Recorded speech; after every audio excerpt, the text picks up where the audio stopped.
Et bonjour Axel de Tarlet. Bonjour Mathieu. Le monde bouge, l'immobilier pulvérise tous les records. En fait, les Français ne font rien d'autre que préparer leur retraite avec l'immobilier. Oui, alors hier on a eu les chiffres des notaires, ils sont spectaculaires puisque cette année, pour la première fois, nous avons dépassé en France la barre du million de transactions, en hausse de 10%, avec des prix qui continuent d'augmenter dans les grandes villes, plus 10% à Nantes, plus 10% à Lyon, plus 8% à Rennes, plus 6% à Paris.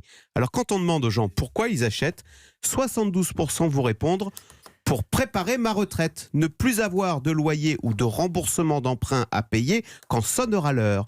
Et puis alors, si, cerise sur le gâteau, si en plus vous avez un petit appartement que vous pouvez louer, eh bien ce sera un complément de revenu idéal pour vos vieux jours. Bref, avec l'immobilier, sans le savoir, les Français font ce qu'on appelle de la retraite par capitalisation, c'est-à-dire que Il est taquin. voilà, chacun met de son côté, chacun capitalise pour ses vieux jours. On a mis une grosse croix, un gros nom Ah sur oui, la c'est retraite tabou, par capitalisation pour préserver la répartition, même avec le régime par points. Vous dites qu'on le fait déjà. Oui, mais tout le monde ne peut pas acheter, Axel de Tarlet. L'immobilier est devenu particulièrement cher dans les grandes villes. Voilà, alors pour continuer sur la même sémantique, en matière d'immobilier, on est en plein dans ce qu'on appelle la clause du grand-père, c'est-à-dire qu'il fallait acheter avant, quand c'était pas cher. La nouvelle génération, elle, a de plus en plus de mal à devenir propriétaire dans les grandes villes, ou alors elle se met à risque financièrement avec un taux d'effort, comme on dit, démesuré. Vous savez qu'il y a un quart des nouveaux acheteurs qui consacrent plus de 35% de leurs revenus à rembourser leur emprunt immobilier. C'est ce qui s'appelle être taqué financièrement. Et puis,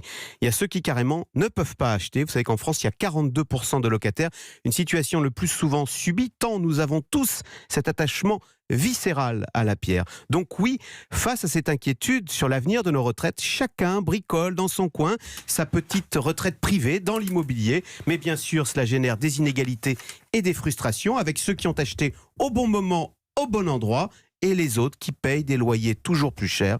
En fait, l'immobilier accentue les inégalités. Il y a ceux qui disent non à la retraite par capitalisation. Axel de Tarlet leur dit on le fait déjà. Ceux qui disent non à la clause du grand-père, et Axel de Tarlet leur dit on le fait déjà.